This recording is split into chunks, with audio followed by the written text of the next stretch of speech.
if money talks, but yours just says goodbye, we're going to talk about how to get your money talking again. So it's not always saying goodbye to you. And I just thought that was the cutest little slide. I think I stole it off Facebook. See, there is a reason to have Facebook. You know, you can pick up stuff. It's cute. So A-List Partners Management basically manages, it's a powerhouse team of real estate knowledge and experience, and we're managing a Regulation D security. So those of you that have been in the old A-List, you're going to see that we're changing from a member-oriented investment club to an actual security. And that's what we're going to talk about today. Anyway, it's a high-yield alternative for Americans who want to earn more for their money than the low rates of interest being offered by your banks. How many of you get your penny last month from Wells Fargo? I'll share mine with you. It's true. I mean, we get tired of pennies. I do a whole presentation, here's your penny. That's the funniest one I do. People love that one. You've been to that one, John, right? Or the one about the dollar bill. Yeah. You know. But sometimes I have fun with this, and sometimes I can be kind of laboriously boring. Let's hope I'm fun. Anyway, the management company is founded on conservative business principles because I come from a very conservative fund management position, and I'm going to carry all that conservatism over to this new fund. Underwriting standards are very meticulous. We're not going to be sloppy with our underwriting. We never have been in the previous funds. And our development in our community, we believe, is the best investment we can all make. So if you can invest in your community while you're investing in real estate, you're really doing a good thing with your money. If you can make money by helping your community build, you're doing the right thing. It's better than parking your money in a bank and getting your pennies from Wells Fargo. Never mind. So, A-List Partners REI Fund, that's the name of the fund. It's actually a security filed with the SEC in all 50 states. We can do business in all 50 states. Puerto Rico, any other territories we can do business in. It's for accredited investors, but we're allowed, since we're Rule 506, we're allowed up to 35 non-accredited investors in the fund. International investors are accepted. Last time I said possible. International investors are accepted into this fund. And it's managed by A-List Partners Management. We're going to meet the team in a little bit. Our fixed management fee is 5% annually. It's a fixed fee. You'll understand why it's 5% instead of, say, 2% like Pride of Austin. There's a lot more work in managing real estate as opposed to managing loans. So that's why we fixed it that way. And then we participate, after we pay an 8% preferred rate to the investors, we participate in 30% of the profits after that preferred rate. So the investors get 70% of the profit after 8%. The management company gets 30% of the profit. Why do we want a 30% split? It makes us work harder for you. I would rather have 30% of money than an extra 1% of the total fund. I'd rather have 30% of the profit than 1% of the fund, or 2% of the fund. So 30% split makes your managers work a little harder for you. That's why you did it. Now, the 8% preferred rate, John had a good question, and let me just make sure that it's very clearly understood, that when we have, this is a semi-annual distribution period, so when we have a distribution, we're going to make sure that we have at least a 4% distribution to the investors. So that each semi-annual, a 4% annual on the first half and a 4% annual on the second half. So at the end of one calendar year, they will have an 8% preferred rate, annualized rate. Now if you come in mid 6-month period, it's an annualized rate. So you may not make 4%. You're going to make an annualized rate of that based on a 360 day that we decided? 365. We did decide? No, 360, I'm sorry, 360. Okay. Sorry. Pride of Austin does 365. So 360, we're going to do a 360 day calendar year, and then we'll calculate your distributions based upon that on a 360 day period. So to answer another question that was asked me, should they come in, wait till the next distribution period starts, meaning July 1? The answer is no, because your investment is weighted based upon the number of days of that 6-month period that it's in. Does that make sense? So If you're in, a 6-month period, you're in for 150 days of that 6 months, you get 150 days worth of distribution calculated. And it all will calculate out to a preferred rate of 8%. The preferred rate is paid to the investors before the management company. And that's real important to understand. So this is a brand new fund. It began in March last month. It takes about 3 months to get through the process, get all your legal documents done, get it to the SEC, get all the states to approve it. It takes a while to get it done. It's not a cheap process, so it's not something everyone wants to get involved in. But our PPM is filed for a 20-year initial term. And so those of you that were with me at Pride of Austin, you heard me say I wasn't going to retire till I was 75, right? Well, the way I've set up this fund is it doesn't matter when I retire, because I put together a management team that is multi-generational. I have some young people in their 20s and I have some people in their 40s, and they're all being trained to take over for me if something happens. So this is going to be a fund that's going to last a long time. And you'll get to meet the team shortly. After 20 years, it's renewable every 10-year period. So whoever the managers are at that time, they can decide they're going to petition the SEC for an additional 10-year extension of the fund. And chances are, if you've got a multi-generational management team, they're going to continue to do that 10-year extension. So this is probably going to be a pretty long-term fund.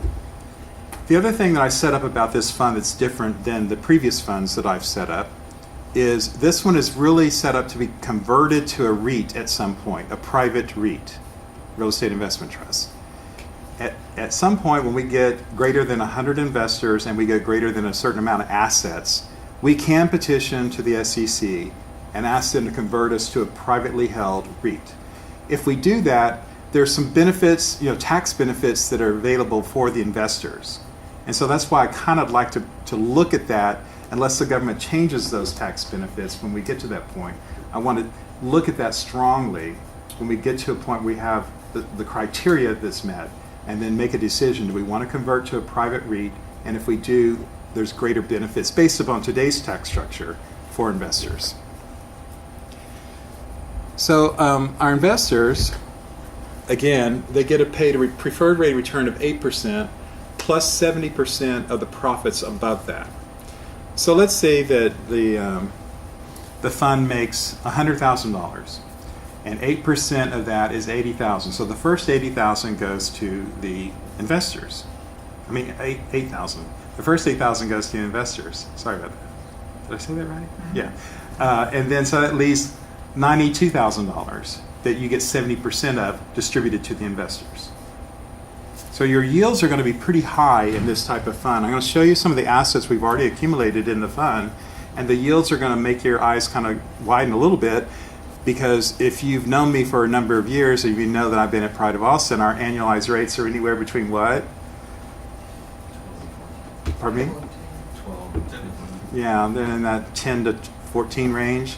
Historical yield's 14.1, but it's been coming down a long time because the fund has gotten so large that it takes an awful lot of real estate fees to bump that yield back up. So that fund is maturing and stabilizing, and you're probably going to see yields in that 11 to 12 range going forward. And that's all we're probably going to get out of our investment in the Pride of Austin funds. It's stabilized. But we'll go through some of the interesting things about this fund that makes it completely different. Just like Pride of Austin, it's owned 100% by the investors, meaning all of us that are investors in the fund own our percentage. If there's $1 million in the fund and I have $100,000 in it, I own 10% of the fund. So that's how it's calculated. Every day that percentage changes because new money comes in to the fund from new investors. So the only real day that we know exactly what everyone owns, percentage-wise, is the day that we calculate the Schedule K-1s and send them out. Because in your K-1, it tells you what percentage of the fund you own.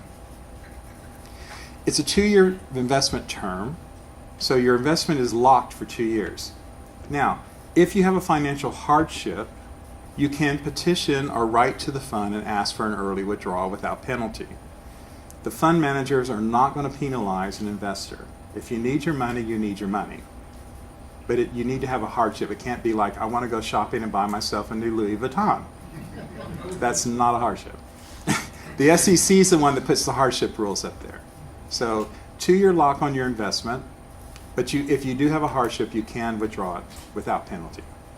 Unlike if I have a 2-year CD at one of my favorite banks and I try to cash it in early, what are they going to do?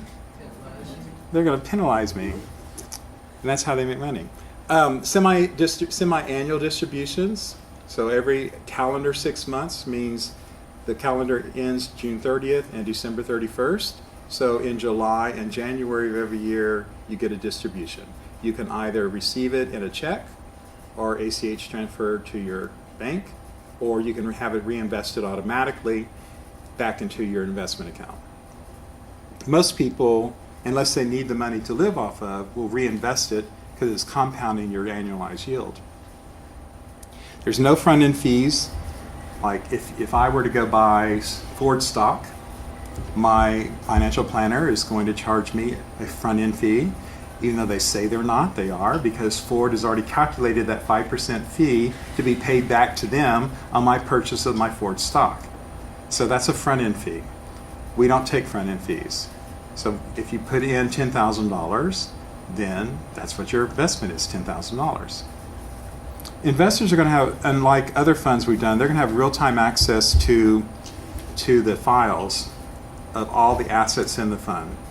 Now Wade, who comes to us from a very experienced commercial real estate company in the Dallas-Fort Worth area, I won't name him. Anyway, he loves to build systems online. And so has built a system where investors can access every file that we have on an asset in the portfolio. You will never have to question is there a note, is there a deed of trust, is there a title policy, is there an appraisal? They said it was appraised at $300,000 and I'm gonna go look and see that it is. They said the title policy is good, I'm gonna go look and see that it is. All of that will be in there for you to look at. You don't have to make an appointment downtown in the Frost Tower to come in and look at our files. Which other funds are like that. So that's important, I think, as an investor, to have that kind of transparency and that kind of access. To me, that's very important. If you want financial statements, just request them. We'll send them out to you. If you want a copy of the tax return, just request it. We'll send it out to you. This fund will be audited beginning at the end of this year. I'm really firm on having a fund audited. That's important to me, and it's important to our investors. You're going to get a monthly newsletter that's basically going to give you a snapshot, if you will, of the fund, and remind you that you can get in and look at all the portfolios of the different assets in there. Just like we have been with Pride of Austin, we'll be very compliant and transparent on this fund. That's important for every investor. We don't hide anything from our investors. We generate excellent returns for our investors by putting your money to work in the mostly Texas real estate market. When I say mostly Texas, it means that we have the right to invest in other assets outside of Texas. The question I have to a lot of people is, why would we, when the 35 corridor is probably one of the most active markets in the United States and has been for a number of years? But every now and then we do run across good deals in another state. And I'm going to go through a couple of those in a minute. But most of the money we kept right here in Texas. In fact, the PPM states that 80% of the investments must be maintained in the state of Texas. So we are rebuilding Texas economy in that respect. So how would you invest in a fund like ours or any private fund? Well, obviously cash out of your bank account. You can use a self-directed retirement account, whether it be an IRA, a Roth IRA, a SEP, 401k rollover, a self-employed 401k. All of those will qualify as a self-directed account. The difference is you have to move it to a custodian, and we're not a custodian for your self-directed accounts. So you'd have to move it to a custodian, and they have to maintain the accounting of your account, and then you invest through your custodian into the fund, because you can't touch your own retirement money. If you don't have a custodian, I'd be glad to recommend some that we use and a lot of our investors use, and are very happy with them. But the custodians are very important. If you do choose a custodian, make sure that you find one that is not just a service provider, but actually one that is tied in with the bank. That's important because if the bank gets audited by the FDIC, that custodian gets audited. So you're protecting your investment even for another layer of protection for your investment. So as an example, I use SDRA, Self-Directed IRA Services, and they're owned by Horizon Bank. And so every time Horizon Bank, the FDIC comes in and audits the bank, my custodian gets audited. So I know that my investment account is being audited by FDIC auditors. Doesn't cost me anything. Makes me feel comfortable though. If you have a house and you own the house free and clear and you're tired of managing the house, you can transfer that title into the fund and receive a subscription agreement of membership shares in the fund for that title. A lot of people would like to do that, particularly investors who are getting tired of dealing with overflowing toilets at 2 in the morning, weeds that have to be cut by the city because they're not cutting their own yards, things like that. You can transfer property in and receive dollar for dollar value out. If you have equity position in a piece of real estate, you can sell that equity position to the fund and receive dollar for dollar investment in the fund. Probably what we would like to do as the fund is come in and go ahead and buy that underlying mortgage out. If you have an underlying mortgage and they're willing to sell. And the reason we do that is we'd rather have 100% of the title of the asset in the fund as a partial title of asset in the fund. Foreign nationals are accepted into the fund as long as the money comes through the banking system. We can accept it. So it has to come through the banking system using US dollars. That's the only criteria that's going to be used. So we are allowed with our filing with the SEC to accept that. Now the interesting thing is, I've been working on this now since our last meeting that we had, is the EB-5 visa program. There are a lot of foreign investors who would like to invest using EB-5. EB-5 is a way for an investor to put a minimum of $500,000 investment into a fund like ours and receive an investor visa, which fast tracks them to a green card. Now, it's either $500,000 or $1 million, depending on where the fund is located. So what we might do, because Austin, believe it or not, has a few areas in Austin that have been declared an employment, like it's a census tract where the employment rate is lower than the national standard, so or higher than the national standard. We might look at a property in one of those census tracts, buy the property, and then put a satellite office there so that an EB-5 investor would qualify for $500,000 as opposed to $1 million. I mean, that's kind of important. So Hector's shaking his head because he's got a lot of friends in South America that are interested in this. But you're talking about an empowerment of someone. Exactly. Mm-hmm. And so, we're working diligently with the securities attorney and with an immigration attorney to get all the details finalized so it can happen. But it's a great program. I mean, a lot of people say, well, why do you want to take foreign national money? Well, a lot of times they're looking for quality of life just like you and I are. They want quality of life for their family, and they're not having it where they live currently. So this is an opportunity for them to bring their family here, be educated here, and become, basically residents of the United States. And I think it's a great opportunity for them. So the EB-5 visa qualification program is a part of this fund. And I put out lots of emails like, those you investors, you are constantly reading my email, but there will be a lot of that coming out, explanations about that. I'm a big communicator, by the way, and I don't think it's Dan, but I think your wife once said, you sure send a lot of email out. Oh, that was the funniest thing. And I go, well, I'd rather you read what I have, But I do communicate a lot. So I'd like to shut up for a minute and introduce you to some of our team members, starting with Wade. Hello, everybody. I am Wade Goodwin, one of the portfolio managers for the fund. Just give you a quick rundown of who I am and where I come from. I was born and raised in South Texas in Victoria. Went to college at Texas State University. Got 2 degrees in accounting and finance. Also got my real estate license in 2010. Then I moved up to Fort Worth. Actually, the first person I talked to out of college was David. Timing didn't work out because I really wanted to work for him then, and ended up moving up to Fort Worth and worked for the largest privately owned mixed-use development in the DFW area, Sundance Square, right in the heart of downtown. So there was a lot of mixed uses, residential, retail, office space. So I had a really great experience in all three sectors of that, development. So lots of new development, historical, Class B buildings as well. So sort of a full range of things there. My role here with A-List is portfolio manager, but the main thing that I'll be doing is the back end investor relationship management. So any new investors that come in, I will be handling any questions coming in, as well as David, but any sort of documents, files that you need, I'll sort of be the point man to get you that information. I also do some of the accounting work, some financial analysis work, and like David mentioned earlier, I set up the online systems for basically organizing all the information for the investors to get to easily. So that's a main part of my job description.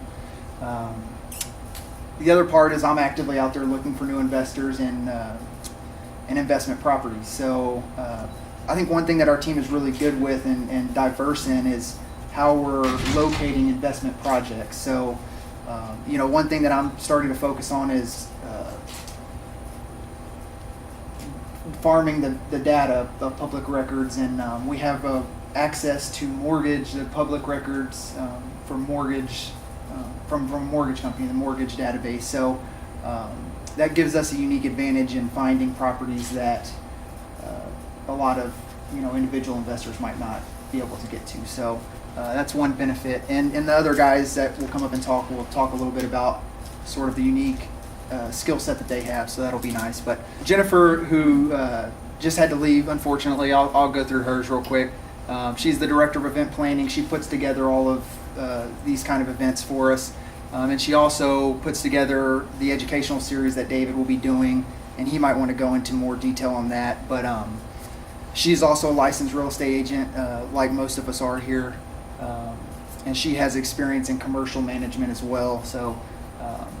And I know that she has invested in A-List Partners for herself and her dad. So that's a quick rundown for her. I wish she was here to tell you that herself, but yeah, that's Jennifer, and I think Andy's next, so he'll pop up. Hello, I'm Andy Smith. I have been involved with real estate investing since 1996 when I bought my first duplex while attending Ohio State University. So for about the past 20 years, I've been actively buying, selling, flipping, and holding real estate in my own portfolio. For about 15 years, I've had a real estate license, 14 of them in Ohio and one now in Texas, and hang my hat with a property management company, or hang my license, I should say, which is called Morris Green, and they're fastly becoming one of the larger property management companies in Austin, which is a benefit to us because we have access to portfolios of investors that may be looking to liquidate. We also have a source of management for properties that we choose to buy and hold as the fund. I'm from San Antonio. I'm a real estate agent in San Antonio. I met David a couple years ago, and when he started this new venture, being a smart guy, realized San Antonio has a good market, a little more affordable, a lot of potential. So got on board, and looking forward to getting going. I'm Josh Balow, member of the management team. I like to say I've been working in real estate for about 30 years when I made my parents drive me to downtown Dallas and drop me off at a real estate seminar. I skipped school to do so. I won't tell you which one it was, but it was fun. I came to Austin in 1993, and I've kind of been an ambassador for Austin ever since. Came to the University of Texas at Austin, and like many of us, I stayed after. At the age of 20, I started working in the mortgage business. kind of grew up and much like Andy, purchased my first investment property at the age of 21, rented it out to my friends, and kind of got hooked. I'm glad to be a part of the team. As a real estate agent, I specialized and I got started in distressed properties. I love short sales. I love foreclosures. Those are still a good avenue that the fund is going to explore for value of those kind of properties. I also do high-end new construction, from teardowns to new builds to custom homes. One of the advantages I bring to the team is I can put you on the list as an investor in the fund for some of the new condo projects coming to Austin. If it took a while for any of you to get here like it did me, you see what's happening to Austin, you see the number of construction cranes downtown, and there are new condos coming. They're just not here yet. My brokerage is called Platinum Realty. We have the availability to do a VIP list for a new condo project called 70 Rainy Street. Rainy Street's boomed in the last 5 years with entertainment and now accommodations. It's going to be an incredible project, 138 units. You can see the projected view looking west over Lady Bird Lake. That's from the pool and spa deck. It's going to be 38-story building. It's going to be a really unique and cool project for Austin. So I bring to the team the ability to introduce investors to these type projects. Actually, Josh got us in on the list. Have y'all seen the information on the new The Independent. the Independence? They call it, the Austin Business Journal calls it the Jenga building. Because it looks like you're playing the game Jenga. Yep. But he got us on the list, a pre-construction list on that one. And when you have an opportunity to go in and get a unit pre-construction, you're usually looking anywhere, it depends on how you negotiate, but it's possible to get anywhere from an 8 to 12, 15% equity position in that unit before you close on it. So pre-construction pricing is very important. If you really want to build wealth in real estate, having access to pre-construction pricing is a great opportunity. And maybe you don't want to take it down yourself, but maybe you put a group of friends together and you form your own little LLC, and then the group of you go and get a condo under contract. Now, some investors will flip their contract before it closes, because generally speaking, the units are sold out before they start closing the units. So someone's going to want to buy in, and there's nothing to buy. So a lot of investors, or savvy investors, will flip their contract and not really close on it. But because Josh has a pulse, or he's a part of the pulse of downtown Austin, he's going to be bringing deals like that to the group, and we're going to offer that not only to the group itself, but to the individuals in the group, but the fund itself may look into something like that if the return is good and if the numbers work out for us. So these are things that we're happy to have Josh with us. Other members of our team who are not here, it's a large team. I mean, Pride of Austin with our handful, and then you got A-List with our team. So my older brother Mick is, a graduate of UNT with a degree in finance, a master's in finance and a BPA in business or something, I don't know. Anyway, he is a real estate whiz, and he loves working with real estate, but his new passion is virtual properties on the internet. He is selling, he by trade virtual properties all day long, but he's a good manager and he's a finance whiz. So he knows how to put deals together. He knows how to look at a deal to determine whether it's something we want to look at. So he and his son Sean, who's my nephew, are in Denton or Corinth, and they're going to be looking at all properties up in the DFW area. So they know how to go in and do the rehab work on the property. They know how to go in and negotiate a good purchase. They know how to go in and negotiate the sell. They know how to look for all the subcontractors. And they're going to be up there doing that market. Now, one of the other things he brings to our fund is he's also a franchisee of We Buy Ugly Houses. So he gets the database for the entire state of Texas, which means that Travis and Zach down in San Antonio and Jordan in San Antonio are going to look at Bexar County, listings, and all of us in Austin are going to look at the Austin, Bastrop, all the counties around us, and they're going to take basically the DFW area. So when I said that we're running basically up and down 35, I really meant this team is focused on the 35 corridor, and that's really where we're going to be. And 35 goes all the way to the coastline. So if you ever drive 35, it's amazing how much growth there is. No matter what city you're in, there's growth up and down the freeway. Zach Shipley is in San Antonio and Jordan is in San Antonio. They'll be working on project management mostly, taking some of our San Antonio deals and working as a team down there and flipping or rehabbing them and getting them rehabbed and getting them flipped, getting them marketed, getting them sold. That's their deal. Kenyon Johnson, who's a friend of Josh and I and has been for years, he's in the mortgage industry. He moved from Prime America to who?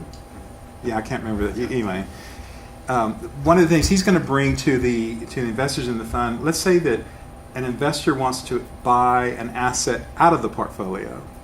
He can work with them and arrange the financing for that. Or let's say that we have identified a property and we don't want to buy it for the fund. We're going to put it out to our investors, and an investor may want to pick it up individually, and he can help them with that financing. Or we can work with the investor and do short-term lending with the investor until Kenyon gets a permanent loan for them and take the fund out. So it's all these people that are bringing their skill set. Jesse, do you want to come up and talk about you? Sure. Not to put you on the spot. Yeah, kind of. Hi, I'm Jesse Anderson. I am also a portfolio manager. Short story about myself. I grew up in South Dakota, and I also, at 21, did my first real estate investment where I accidentally won in an auction. I didn't realize you had to pay the whole amount on the spot, so I wrote a bad check for about $23,000 and called my dad, and he's like, "Well, it looks like you're going to jail." But luckily, growing up in a small town, the bank knew me, and they offered me an emergency loan. And at the end of the week there, I was able to wholesale it without even realizing what wholesaling was at the time for about $15,000 profit. And did I mention I was 21? You know what you do with $15,000 that you make at 21? Well, luckily I didn't spend it all, and I researched Woodbury County, Iowa, which their tax liens have a phenomenal return. And I put a lot of money in that, and then with those proceeds and everything, I ended up buying about 5 rentals in my hometown, which I transferred those over to my parents, and they took over the loan. And then that's when I decided to move down here. And down here, I got into mortgage with Citibank, and I still do real estate. I still do wholesaling, finding deals for A-list. And I currently, my full time is at Dell on the financial side, and so I'm pretty busy, but I do enjoy it, and I love real estate. And well, it's nice meeting you. I hope I get all your names by the end of the night. Thanks, Jesse. Morris Darby and Barbara Diggs, who are sitting back here, you can talk if you want to, or I'll just tell about you. They've been investors with me for a number of years, and now they're a part of our new team. And I'm calling them like investor relation ambassadors. And here's why. They make so much money on distributions. They take, I don't know how many cruises a year. And all they do is go on cruise ships and hand out business cards. This is how we cruise. And so I'll get these emails from people I don't know that, "Oh, Barbara told me to call you or to email you." And it's a nice little program. So they're retired, they enjoy cruising, they enjoy what they do, and why not allow them to promote the fund? Because they're very happy with the fund. And Simone and Hector now are jealous because I met with them a week or so ago, and they're like, "Why can't we?" And so So I think I'm going to start a whole class of team calling our investor relations ambassadors and get you guys business cards and let you just go do what you do with your business cards. But you know, they're very good people. If you have questions about their distributions that they've received over the years, please ask them. Dan, who's been very quiet over here, he's also an investor, been with us for a while, and he can also speak to the distributions that he has received. So you're welcome to ask Dan. And then John, sitting right there, has been an investor with us for a while, and you can talk to John about his distributions. So you know that people are really receiving distributions legitimately. They've known us for a long, long time. Our portfolio is going to consist of buying REO properties from private lenders. So those of you that are in the Pride of Austin realize that I'm going to start working with Rob and buy his REO properties out of his portfolio so that he can do what he does best, which is lend money, and we can do what we want to do best as a team, which is manage distressed properties and make them profitable. Okay? It's a great little, and we're going to go through a couple that we've already picked up, and I'm going to show you the numbers, and your eyes are going to really be excited to see all that. Loan participation with other funds. You know, I've been a fund manager for a number of years. I know almost every reputable private lender in the U.S., and I know a lot that aren't reputable. Every now and then they may have more deals than they have cash. We may have more cash than we have deals. So we may want to participate in a loan with them, or we may want to invest short term with them. As an example, Josh, who's in California, you know, he did a deal with Pride of Austin recently where it's a 12% loan plus 1% a month. Anyone want to calculate that return? Okay, so these are the kind of deals that will come our way, and we'll jump on them if we get those kinds of things offered to us. And you might say, well, why would a fund manager offer that? Well, if they have a repeat borrower and they don't want to lose that borrower, and it's a good deal, and they don't have cash, they're willing to pay almost anything to get the cash they need to keep that borrower in their family. And that was the situation with them. So it's a great model. Private lenders are becoming what community banks used to be. And so you're going to see more and more private lenders popping up in the United States. It's a great niche market. And people are tired of their money being dormant or fabricated Wall Street returns. And they like the idea of putting their money in a fund where they can actually see the property that is helping. And they know that by these funds making loans to people, ordinary people, not that they're bad people, they're just great people, but it's getting more and more difficult for banks to approve people to get loans. This is an opportunity for people to continue being real estate investors without having to sell their 10th child and the 3 generations in their future in order to get a loan from Chase Bank. I just had to throw that in, sorry. At any rate, Pepper and Hamilton is a huge law firm, and they were writing for the Lending Exchange, and one of the quotes I picked or extracted from the article, alternative lending is the asset class that some experts are predicting could grow by as much as 700% in the next 5 years. This was written last year. The end of the Q4 of last year. So when you think about it, that's why private funds are growing so much, because people are really interested in learning how to make more money and build more wealth with their investments. Private lending is it's an alternative lending source, but private funds is a way for you to do that. Other assets that we're going to be adding. We might do some fractionalized mortgage participation.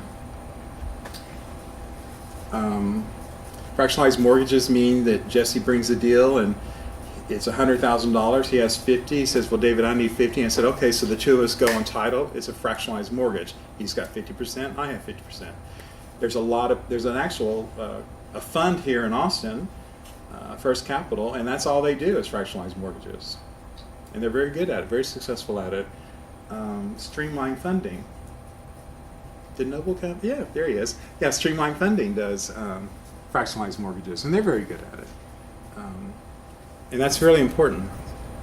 Abandoned properties, HOA liens, property tax liens. All of us in Texas have heard of property tax liens. You know, you could get a good deal, you could get a dog. You have to really evaluate the property before you go in and buy or auction for that property tax. HOA liens. Very few people in Texas have heard of them. The states of Nevada and Florida have now made an HOA lien a superior lien to the first lien. So I've tested it and I've enjoyed it. It's been really fun. Here's the deal. So you go in, you pay this group, this law firm, basically $10,000 to buy an HOA receivable. And then they convert that receivable to a lien. Now, if the people do come in and pay off the receivable, I still get interest that I've earned on my money, and they convert that, or they basically transfer it to another HOA receivable that they try to convert to a lien. Once it's an HOA lien, then they go through the foreclosure process.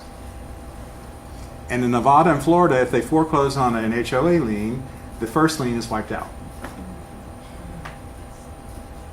Which is great. So it takes about another $5,000 to $7,000 to clean the title, to get all the underlying liens that were foreclosed on, get them off the title before you can actually sell the property. So from beginning to end, it's anywhere from an 18-month to 2-year period. That doesn't sound like something you might want to tackle until I tell you that my $17,000 has now got a property worth about $125,000. So we may do a few of those in our fund. Not many, but maybe 1 or 2. We'll be doing some new construction. We'll be doing some fix and flip. I mean, that's standard real estate stuff. I need to change that slide. Yeah. I just noticed that. It's not a quarterly distribution. It is a semi-annual distribution. Sorry about that. My bad. Abandoned properties. A lot of times your cities and counties are doing maintenance on how, if you drive around, you see like wood over the windows, you see, roofs that are caving in. That's probably an abandoned property. A lot of times people that own the properties don't even know they own the property. So if you take the time and you dig around and you search for the owner, you might be able to pick up a pretty good deal on a property. It's a lot of legwork. But if you do it, and if you find it, you're going to get pretty much a diamond in the rough. You can turn around and make it valuable at some point. So we look for those kinds of things. Let's talk about the first one. These are current assets in the fund. The first one is a construction lien, $85,000, right? Good. You know what? It's 12.5% plus 2 points on the entry and 3 points on the back end. So we have a 1-year loan, annualized yield of 17.5%. Does that sound like a really good deal? This is what private lenders do all day long. They're making these yields of 12 to 18%. And that sounds really good. And that's what I've done for years. We have a second lien, same thing. It's $100,000, but it's got personal guarantees, same kind of yields. It's yielding 18%. That's really good for a private lender. But there's more money to be made in real estate besides lending. So let's talk about our first deal in San Antonio. This was owned by a friend of mine who has another private lending firm, Stallion Mortgage. Vincent's a good friend. He foreclosed on a property, 3,868 square foot, 3-story home. It's right outside of Alamo Heights, if you know the San Antonio area. It's in a gated community of 3 units. It doesn't look like a lot, and it's been through 2 different rehabbers. Both of them have been foreclosed on, and here's why. You walk in, and you can tell they don't know what they're doing. They watch too much late night television, thinking that they are fix this house kind of personality. So they've laid tile on top of tile. They've laid laminated floor on top of tile. It's a nightmare. They tried to excavate the basement. It's a great basement, but they put a spiral staircase down to get to the basement. You couldn't even get a club chair down that spiral staircase. I could barely get down the staircase. And so it's been through 2 rehabbers already. They don't know what they're doing. It's a horrible, horrible job. And so you just need someone experienced to come in and rip it all out and start all over. And that's what we're doing. So we picked it up from Stallion Funding for $435. You guys that were at the last meeting, look, the numbers have changed. So, and then our budget's gone up a little bit to $145,000. So remember the basement I told you about? We're actually excavating outside and putting an exterior door into the basement. So it now is going to become a 900 square foot, 1-bedroom apartment. Now you have a 3,800 square foot house with a 900 square foot apartment where there's, how many colleges are there? There's a Carnet Ware, there's 4 or 5, yeah, 4 or 5 colleges right in that area. What a great rental property that, or a nanny, could be nanny And the quarters. basement has a living area and a bedroom. And a bedroom, Not yes. just- And we're putting in a kitchen. You know, so it's going to become a self-contained apartment. Well, we first thought that that house was going to be worth about $650. Well, now the realtors that are doing the comps for me and begging for the listing are offering, you know, to market it at $825.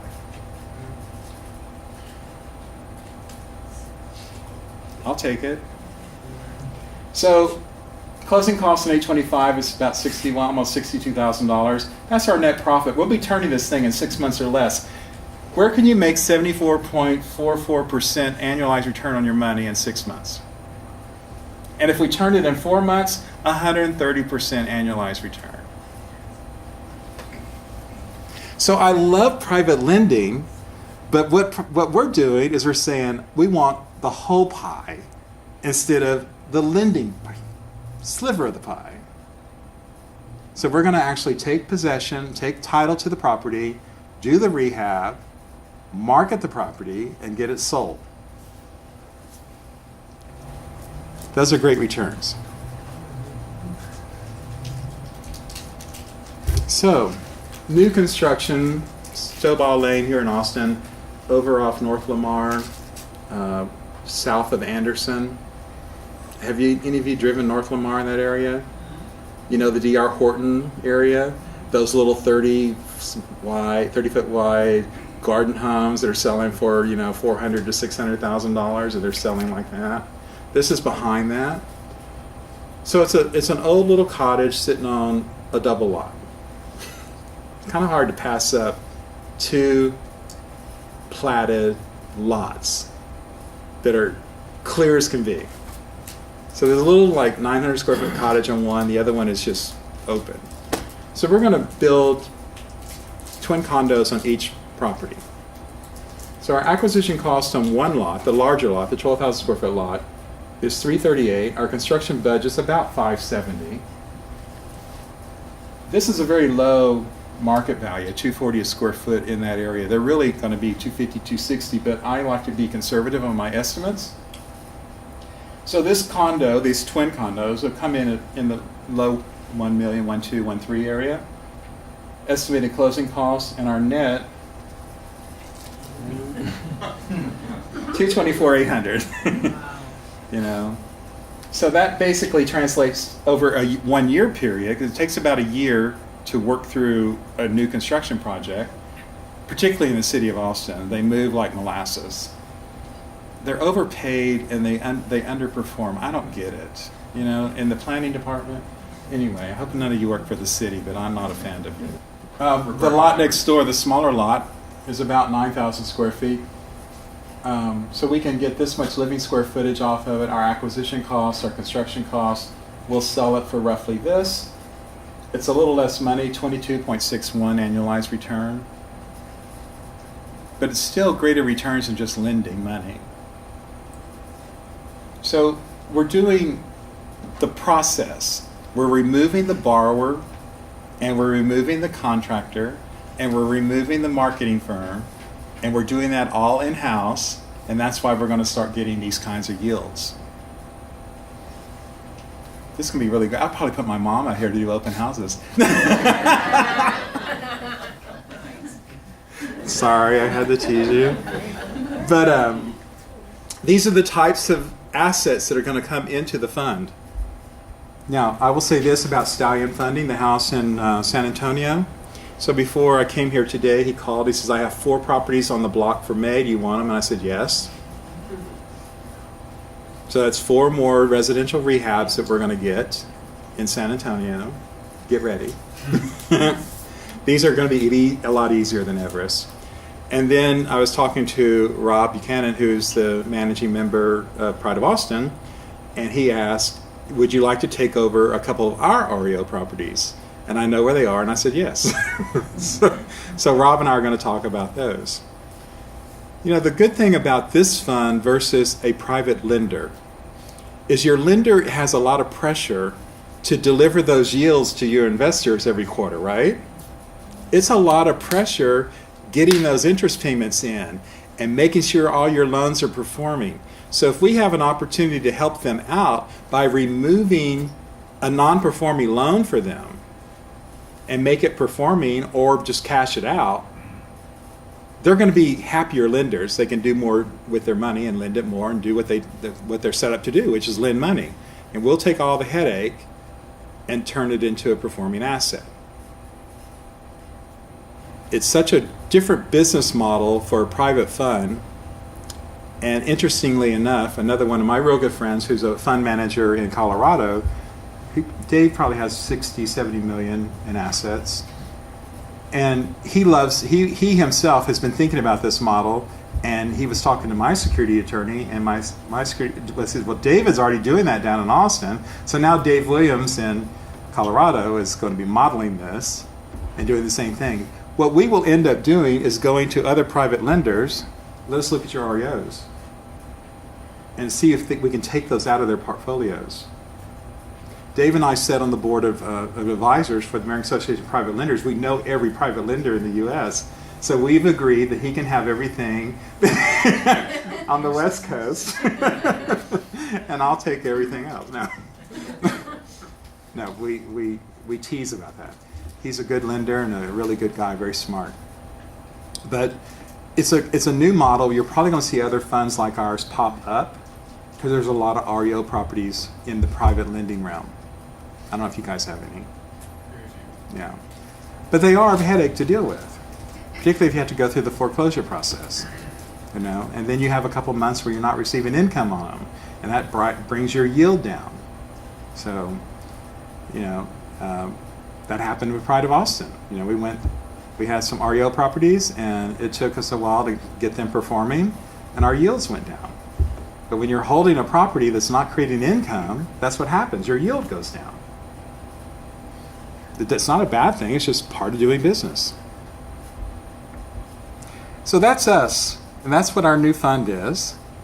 And if you have an interest in the new fund, you know, ask questions. You can ask questions of any of our team members, or of me, or anyone else.